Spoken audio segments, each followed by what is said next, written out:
kwa ukombozi wetu. Tujitoe wenyewe, tusimame pamoja kulinda uhuru na umoja wetu. Enyi Bwana na binti wa Afrika, mwili wa jua, mwili wa anga, tuifanye Afrika mti wa uzima. Tuungane sote, tuimbe pamoja, kuenzi shikamano hatima yetu. Tujitoe wenyewe kupambana pamoja, uhuru na umoja vitawale. Enyi Bwana na binti wa Afrika, mwili wa jua, mwili wa anga, tuifanye Afrika mti wa uzima. Tuungane sote na tujibidishe kutoa kilicho bora kwa Afrika. Chimbuko la wanadamu, chemchemi ya utamaduni, tumaini letu wakati wa mafarakano. Enyi Bwana na binti wa Afrika, mwili wa jua, mwili wa anga, tuifanye Afrika mti wa uzima.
Welcome to Human TV Africa. You are most welcome to Human TV Africa. This is Human Rights Watch Uganda, a program that showcases human rights situations in Uganda. My name is Kato Mukasa, here to present it. I'm a Ugandan lawyer interested in issues human rights, and of course issues development and issues unity and progress. In the studio with me is Brian Kabeko, our spokesperson based in Nairobi, Kenya. And I want to encourage you to please subscribe to our YouTube channel, which is Humanist TV Africa.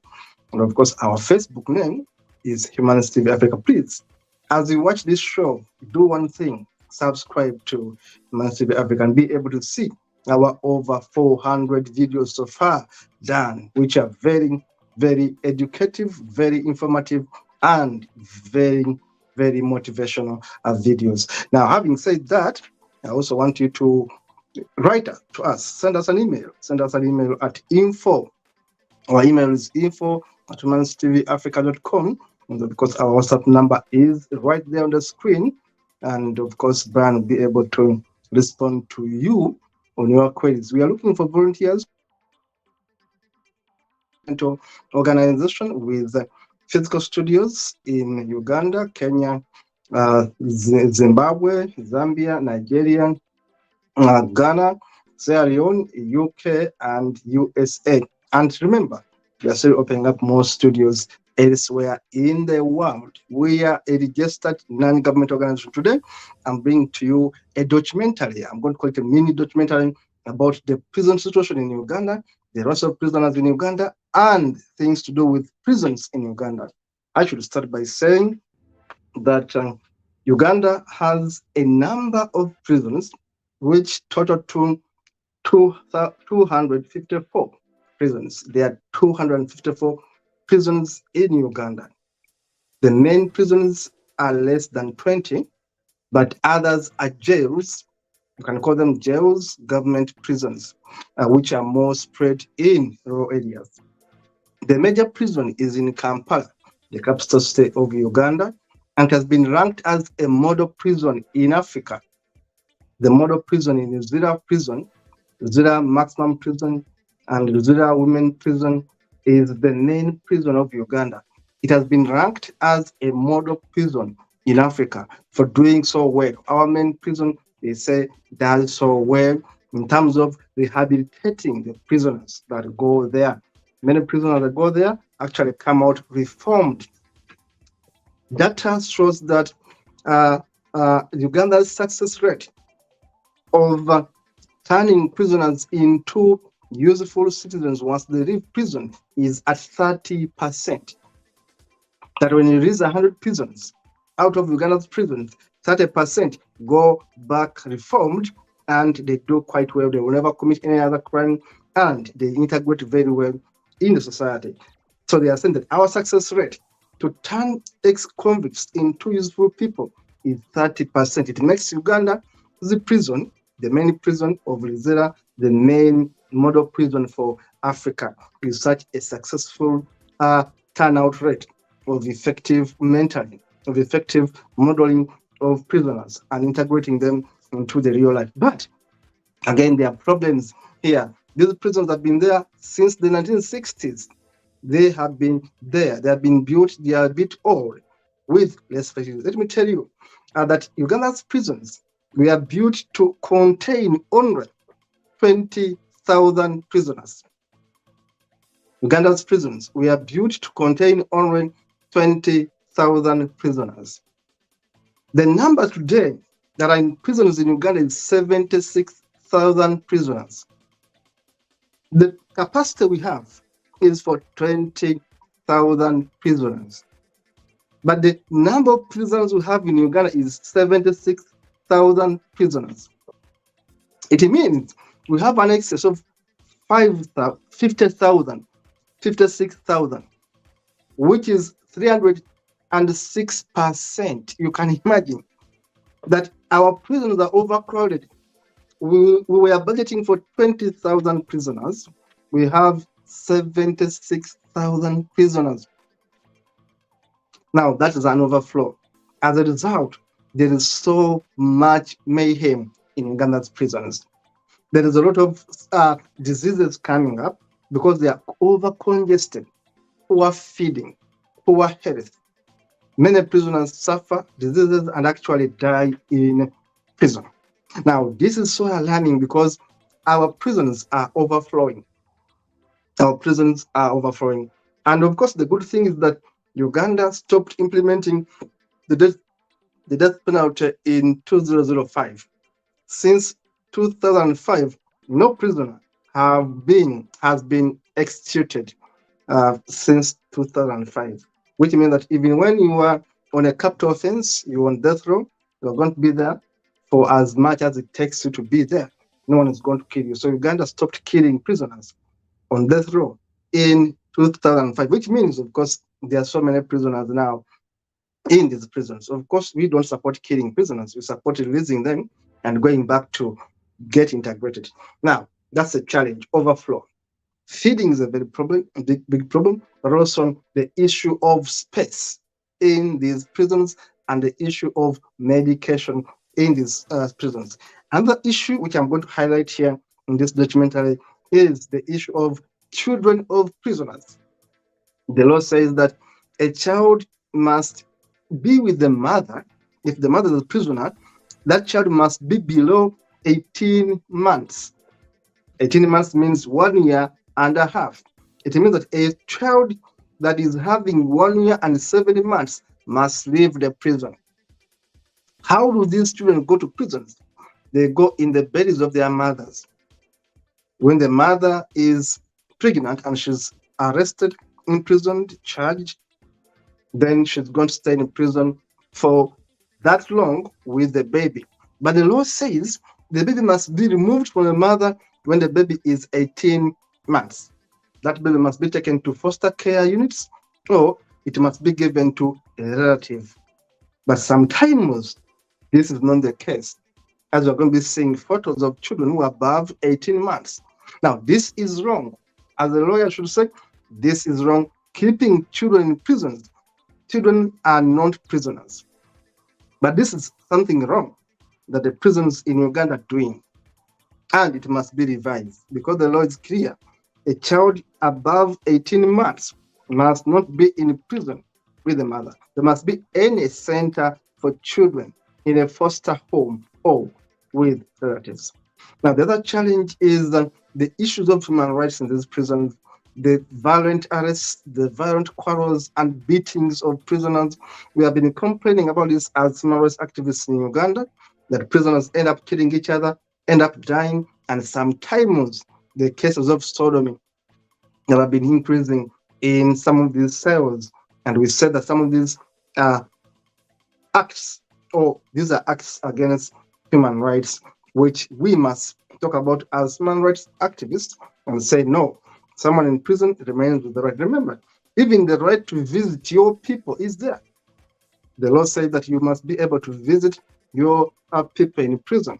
You simply go to the prison between 8 a.m. in the morning and 5 a.m. in the evening. PM in the evening, between 8 a.m. to 5 p.m. And it must be between Monday to Friday. Those are the only days they allow you to go and visit, and those are the only hours they allow you to go and visit. And of course, prisoners are not supposed to be working hard labor. No, hard labor is not supposed to be given to prisoners, especially those on remand. And again, those that have been convicted are supposed to work but paid labor. And number two, they are not supposed to work in private farms. I've seen it with my own eyes. When prisoners are brought from prisons and taken to private gardens, private farms of rich people, that is wrong. They must only work on government farms. And even then, government must pay them for the work they do on those farms. Let me repeat it. A prisoner has the right to work, but he must be paid. She must be paid for that work. That's the law that governs our prisons. But what's happening in Uganda is that prisoners are brought by corrupt officers who take them to private farms. They earn money, they beat them to death. They take them to private farms. That is wrong. I saw it when I was in Uganda. I saw it for so many years. Prisoners coming to our villages to dig for private people, something that violates the law. But warders, commissioners do it to earn money, which is wrong, because a prisoner must not do private work. It must be public interest work and must be payable. Now, those are issues of the law. Even when a prisoner is sick, they must be taken care of. I'm going to invite Dennis. Brian, of course, will show us the first video. And of course, it's going to be showing you the right to education when someone is in prison. Let us have a look at this video. A prisoner has a right to education, a right to work, a right to good health, a right to good bedding, good environment of sleeping.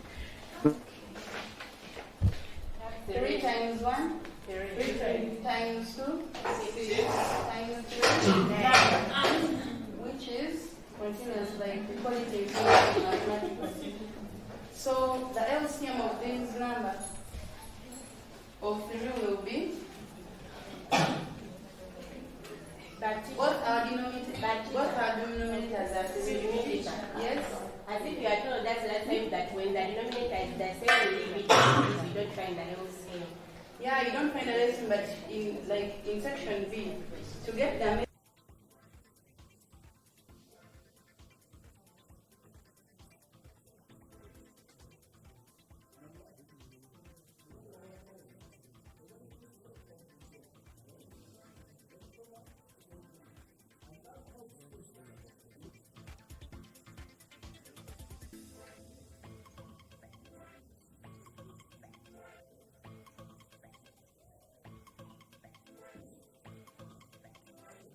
know, those inmates, when you enter inside, they get that they know you. That's when you enter there. They want to cause me trouble. But I'm part of them.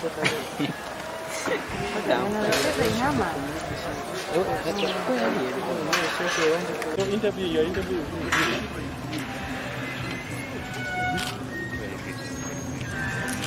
It's okay, get that show. Get that show.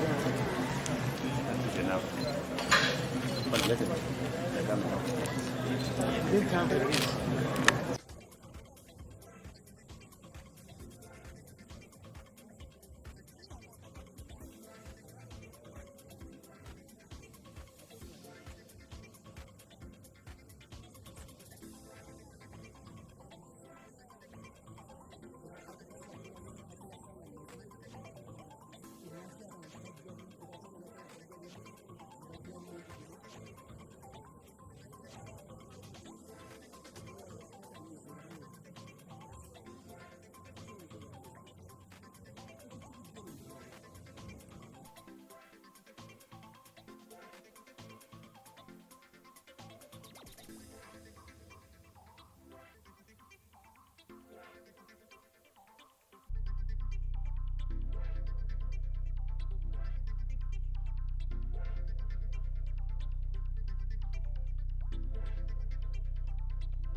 Of killing was due to gender-based violence. Some of them are fighting for their husbands who are cheating on them.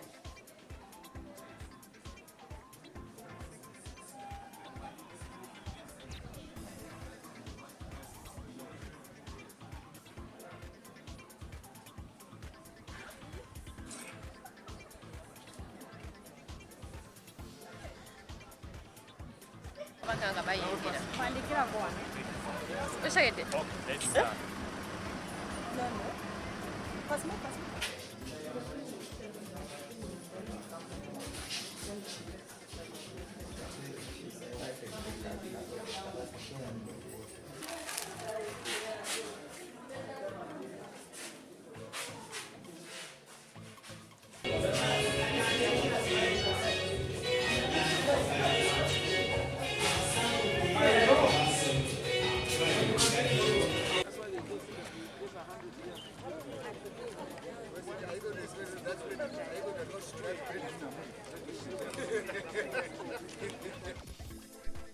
There you are. I've gone to these prisons as a lawyer.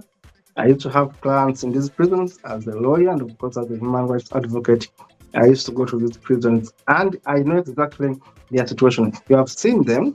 Those are prisons in Uganda. You have seen just a bit of the prisons in Uganda and the situations right inside our prisons. Uganda has a successful rate in that the reoffending rate of people that leave prisons is really 30%. The reoffending rate. In fact, let me put it clearly. The reoffending rate is 30%, which means that when you release 100 people, only 30% can reoffend, which means 70% are clearly not going back into crime.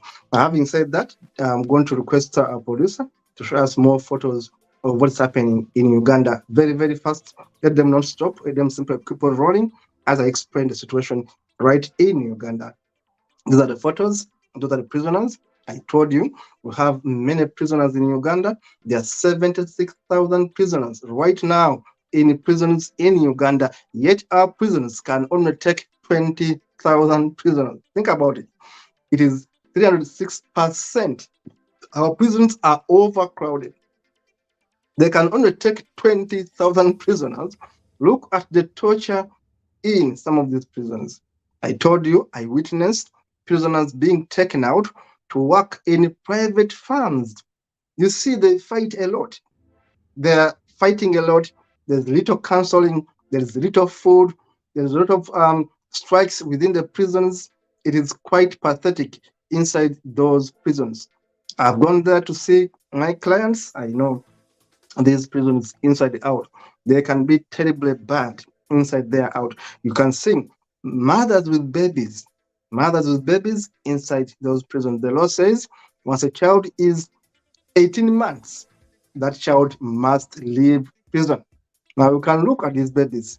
Some of them look a bit below 18 months. The law says they must be not above 18 months. Not above 18 months. But that baby there on the left-hand side of myself looks to be above 18, and that is criminal to keep that baby in the prison. Look at these kids. These are not kids that are below 18. Some of them actually above 18 months, which means it's a criminal offense by the prison system in Uganda to keep them there. Of course, prisoners are given lessons to learn how to do hairdressing, to learn how to do carpentry. Sometimes when they're taken to hospitals, they are put on chains. They are still in pain, but still imprisoned, which to me is inhuman. They're going to say that, of course, they are learning computer skills. Yes, there's a section in the upper prison where some prisoners go and learn computer skills, especially those that have gone back to school. But the prisoners are really in pathetic conditions. Remember, Uganda has a prison education system where basically I can tell you we have so far produced about 3-4 lawyers right from the prisons in Uganda, which is a good thing. That's why Uganda has been a model for a better prison system in Africa. We have got prisoners who went knowing almost nothing, becoming lawyers right inside those prisons. So that's a plus for Uganda.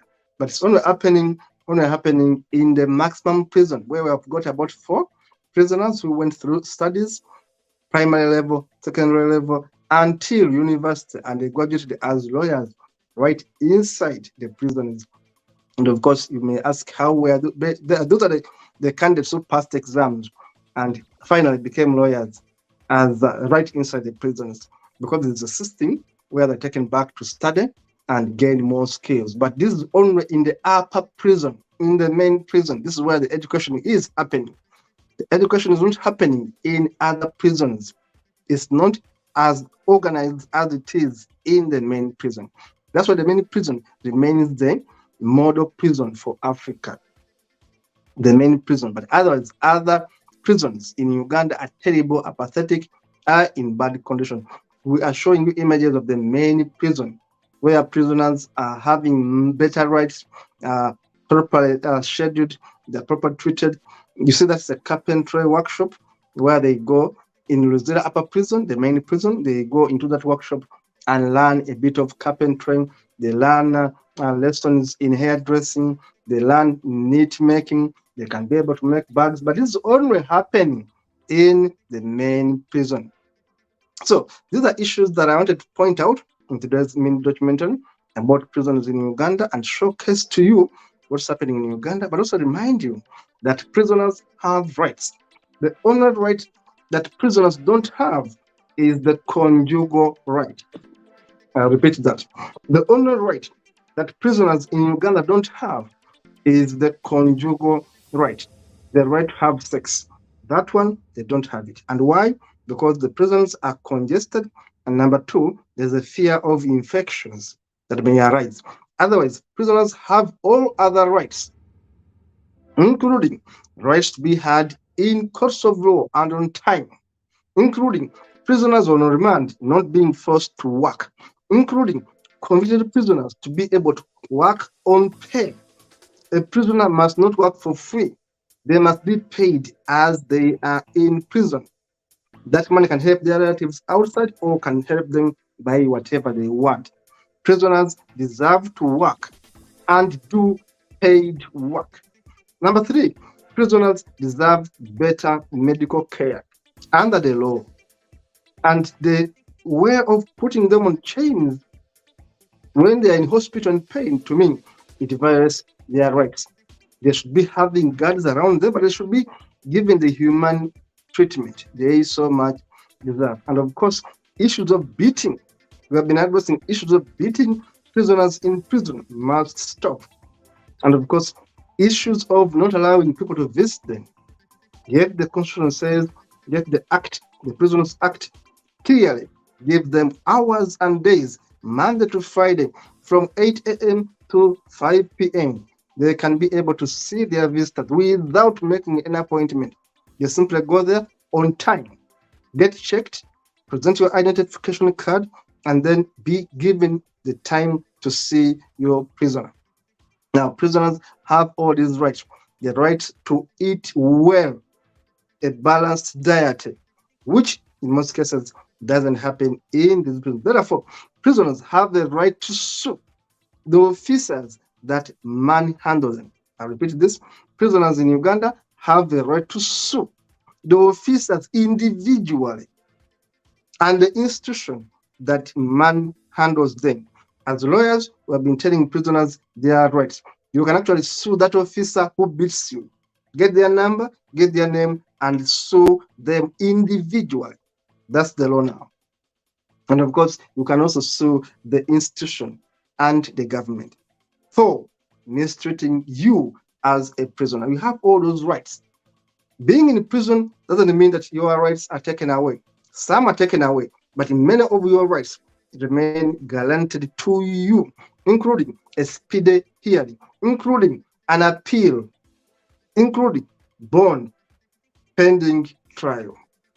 Those are rights that prisoners must be able to exercise and, of course, get in Uganda. This has been episode 1 on prisons status report in Uganda. And, of course, I'll be back with another episode. Please keep on checking for more episodes and please subscribe to our YouTube channel, Humanist TV Africa. And, of course, the Facebook name is the same. And please send us an email. We are looking for volunteers in countries where you are. We want to know exactly what is happening in your countries, and we shall give you free airtime. We are an NGO. We don't charge you money to appear on this station. See you in the next one.